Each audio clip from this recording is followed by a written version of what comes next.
The 10-minute drill. This is a big one. Covered by Universal Roof and Contracting. The difference is Universal. On 1010XL. Let's go, let's go, let's go. Hit it. This is some sports concepts and rationalizations. We call it the 10-minute drill. And we do it every day here on the drill. And at the end of the drill segment, we will give out a nice little prize pack. Beef, what are we handing out today? Danny, it's a beauty. We're going to take care of one lucky Googan at the end of the 10-minute drill with a $25 gift certificate to go dine at Gators Dockside. And they can make someone else's day, or I guess their own, with a floral arrangement delivered by Kuhn Flowers. That's wonderful. I was reading something on the accident with Kobe Bryant and the others yesterday, and I think it was in a way a little bit more sad because they intimated in the story that the helicopter just missed clearing that mountain by like 20 to 30 feet. That's amazing that you, with all that experience, feet, they would have got past it. And do you just get nonchalant and just expect that you know the path? I mean, no, because he was on a different path. So, but it seems like you would not. It seems awfully irresponsible to fly blind. Yeah, it's tough. It's tough because I don't know. We don't know what being a pilot is like, and we don't know the whole circumstances. But you do wonder in your mind, and as we talk this thing through, and we're all intrigued and curious about how it happened. And it doesn't matter because it happened, and there's nothing we can do to change that. But we try to sit here and figure it out. And as I told my sons yesterday, there's nothing that will make you really feel better about this except time and your faith, really. But we were talking about it yesterday, and the one thing I don't understand when, like you said, and maybe a pilot would explain it to us, but why would he speed up to that type of speed if you're flying in an environment with which you can't see as well? I don't know if there's a minimum speed. Something that big has to go. No, I think it's fairly slow. Like, I think you can get it down to, and I could be wrong, 20 miles an hour? 15, yeah. Yeah, I don't understand that either. And so I think he thought he was over, because he got over one, and I think he thought, okay, I'm in the clear, let's go, and he hammered down, and when he hammered down, he went straight into the mountain at 180 miles an hour. Well, Vanessa Bryant had a statement yesterday. Yes. It had said everything that you would expect it to say. Just thanked for all the thoughts and well wishes and prayers, and reiterated how much they loved Kobe and Gigi and how much they'll miss them, and not to forget the other families. Right, it was very their heart sweet. Goes out for them too. Yeah. And she said that just about perfectly. And then in the end, like you do in these situations, just ask for some time for her family to heal, which is probably about as impossible. Best said as it could be. Yes. One thing, Dan Hicken, it struck me when I read this Gardner Minshew quote from the Super Bowl yesterday. It struck me, one thing I like about Jacksonville is Gardner Minshew says this, and there's not some rally downtown today where people are offended. I think we almost embrace it. Correct, right. And if you don't know what I'm talking about, this is what Gardner Minshew made. And you know what we won't have? Righteous indignation. Yeah. It's been great. I think I kind of found my people in Jacksonville. Just the right amount of white trashiness for me. Yeah. So we're having a great time down there and loving it. You know what? It's amazing. But turn it up. I wish everyone could embrace the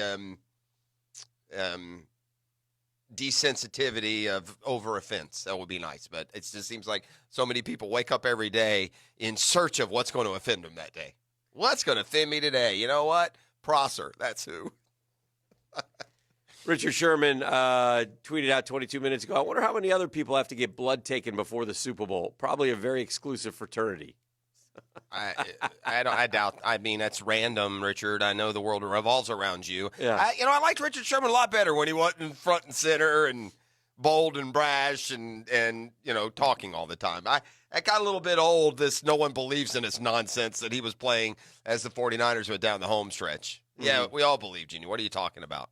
See Deion Sanders' comments yesterday. I did. Sanders says that the Hall of Fame is getting watered down. What is a Hall of Famer now? It's a guy who played a long time? It's so skewed. Once upon a time, a Hall of Famer was a player who changed the darn game, who made you want to reach in your pocket, pay admission to see him play. That's not a Hall of Famer anymore. Every Tom, Dick, and Harry, you're a Hall of Famer, you're a Hall of Famer, you're a Hall of Famer. They let everybody in this thing. It's not exclusive anymore, and I don't like it. I would say to him, and I hate to do this to you, Dion, but I need you to name names because I think by the way, a comment like that to me helps Pacelli, if anything, because Baselli was a difference maker. Baselli was a Hall of Famer. It's just the only problem with Baselli was the length of time played. Correct. But he was the best at his position. For those 5 years. I do think this. I don't.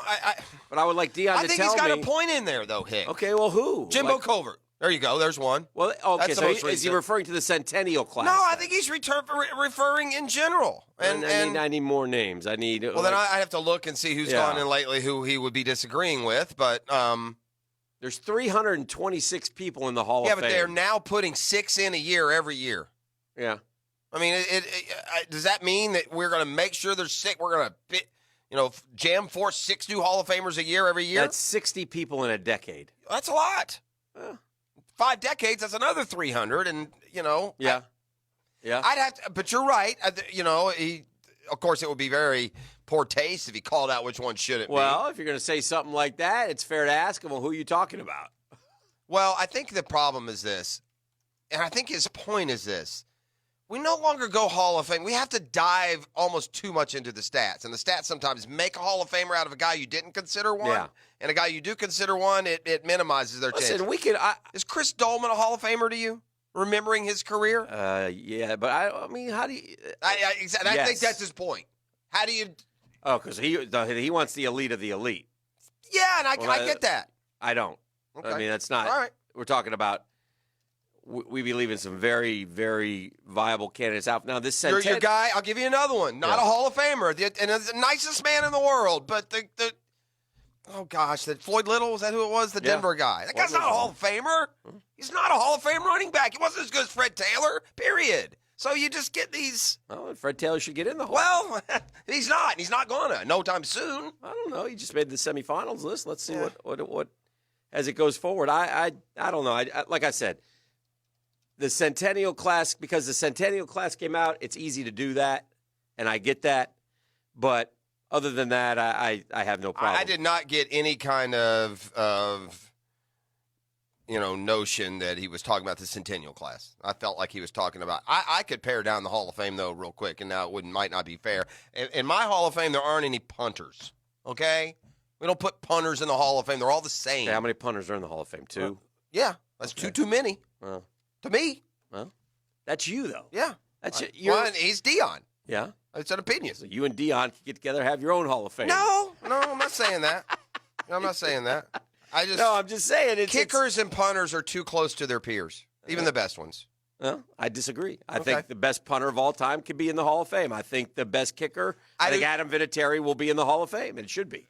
Okay, but now that's your opinion on who the best punter is of all time. Right. Because Ray Guy gets that nod. Right. I have a hard time with that when he averages, 8 yards less than the guy who's ahead of him. Yeah. Right? Punt's a punt. Who's the other punter in there? I don't know. You said 2. I don't know. Oh, no, I didn't say 2. I asked. I only know of Ray Guy, to be honest with you. You said 2 too many, so I said. Well, when you said 2. Oh, I don't know. Yeah. I have no idea. I said, how many are in? 2? No, I don't. I know Ray Guy is in. Ray Guy is definitely in. He got in a So few you got years rid of one guy. A guy. Sorry. Yeah, nah. I don't know, Dion. Dion says some outlandish things. Let's see if he's coaching next year. Then he can come back and we'll talk about his Hall of Fame. Well, he did say that too. If he's coaching, we could talk. If he's I thought I got a scoop here and that they made a mistake, but now I see what happened. But I went to the Hall of Fame, to ProFootballHallOfFame.com. Yeah. And I clicked on Pro Football Hall of Famers. Uh-huh. And then it gives their picture and their name, and I get to the second page, Tony Baselli. It has his picture up. What? But it's 2020 finalists. They have the finalists included. Oh. But it's hard. The That's a tease. quarterback's probably the hardest one to put in. Because Terry Bradshaw wasn't a Hall of Fame talent. But he won 4 Super Bowls. That's correct. He quarterbacked 4 Super Bowl winners. Eli Manning will be the next big debate. But Eli Manning, unlike Terry Bradshaw, is top 10 in the production.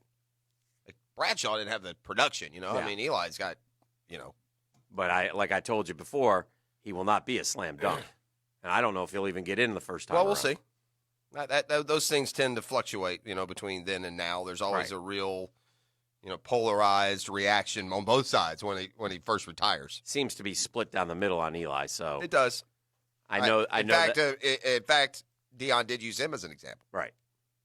And we've talked about it. I couldn't disagree more on that. That's pretty simple to me. Guy won 2 Super Bowls, and he's top 10 Well, in passing in That'll yards. break up the Jeff Dion's Hall of Fame. It will. Yeah, I don't know. You have aligned me exclusively with Dion. I have not. I was just thinking that, because you both agree about the too many guys getting in, but it's hard to pare it down, too. I'm on the text line. Is Calvin Johnson a Hall of Famer? Yes. Undoubtedly. In my opinion. What did he play? Did he play 7-8 years or Yes. more than that? 7 or 8. He was the best at what he did for a period of time. I would say yes. But do you disagree? No. I'd have to look. I'd have to 9 see. years. Where does he rank? I mean, that's the hard part. At some point, longevity does matter because you're available to impact the game for a longer time. And so that's the one part of the disagreement with Tony. I do get that. Now, I would overlook that because of the other positives. I think longevity can help you. For sure. But I don't know why it should hurt you. Because you're comparing me against, look, Tony may be better than Jonathan Ogden, but Ogden played 13 years, so you'd rather have him, wouldn't you? If both guys are coming out, and I say you can have Jonathan Ogden or you can have Tony Baselli, you can have Walter Jones, you can have Tony Baselli, that's where the longevity matters because you're determining the value of a guy's That's not career. what we're asking. We're asking who is the best player. Well, are we? Are we saying what's the value of the career? Well, I don't know. You have your definition of what is a Hall of Famer. Then you like the famous part. No, I like to include it if it can swing it. Swing it one way or the other. And I think longevity can swing it, but I don't think it's the. I mean, if the guy was the best at what he did for 1 year, that's different. Yeah. And I don't know. I guess I'm saying the measuring stick should be. I don't know. I'm not going to argue against Tony. I think Tony played long enough. But I think longevity does matter. It has to be part of the balance of what you did in your amount of time. Right. Because there are, like I said, there are various ways that you could define what you think a Hall of Famer is, and one of them could be who would you rather have? I mean, if we are debating the value of two players, isn't it a pretty simple question? Who would you rather have? Right. Right? Right. I mean, can't we? I'd rather have the best guy. Well, can't we agree that slots one over the other? And for a Hall of Fame, we're not talking about a game. We're talking about a career. So to me, with the Hall of Fame, you would have to ask whose career, which of these players would you rather have for their career? Yeah. And so that's where the longevity part would come in more. Yeah. Because it makes a player who might be a little inferior physically, but because he was available 6, 7, 8 more years. Mm-hmm. I guess what I'm saying is, I understand that. That to me is shouldn't be discounted, but it shouldn't be counted against you. Is what I'm saying. Yeah, I understand what you're saying. And it hasn't been with Gale Sayers and Terrell Davis and Dwight Stevenson and. It has not been held against Tony too severely either. He's a finalist every year. Yeah. Playing in this small market town that didn't have a ton of success. Yeah. Well, it's time. It's time to get one of our guys. 25 years of a franchise. I agree. We get one apparently, dude in. one punter, 3 kickers in the Hall. Yeah, Jan Stenerud. Blanda. Blanda was also a quarterback, though. Morton Anderson. Is Morton in? For sure. And Ray Guy. For sure. Yeah. You don't know. No, I think he is, yeah. You remember Morton Anderson being inducted? I think I do, yeah. Okay. Yeah. I don't know. Calvin Johnson had 122 catches for almost 2,000 yards. How much now? 2012. 83 career touchdowns, 96, 122, 84, 71. His last year was 88 for 12-14. I mean, yes, in my mind, he's a Hall of Famer. But maybe not Dion's. I'll have to check and run it past him. Well, I mean, I don't think Dion was trying to, force his view on the new credentials. I think he was asked the question, and and then he just kind of answered it that way. Over 10 years, an average of 17,600 players play in the NFL over a decade. That's 1,760 players per year. Only 60 get into the Hall of Fame. And only 20 make the All-Decade. 22 make the All-Decade team. So to me, that's still pretty good. I'm all in on Tony. Not because he's our buddy. I'm not saying Tony. Yeah. I'm saying that's along the lines to me of I don't have really a problem if 6 getting in every year. Well, like I said, the Centennial class is different now because that's them trying to go back and right some wrongs. And, Bill Cowher, Jimmy, I think, gets in for what he did. I think that's fine. I'm happy for Harold Carmichael. Was Harold Carmichael the best receiver of his time? Well, not everyone. If it was only the best receiver of his time, there might only be 10 in. Right.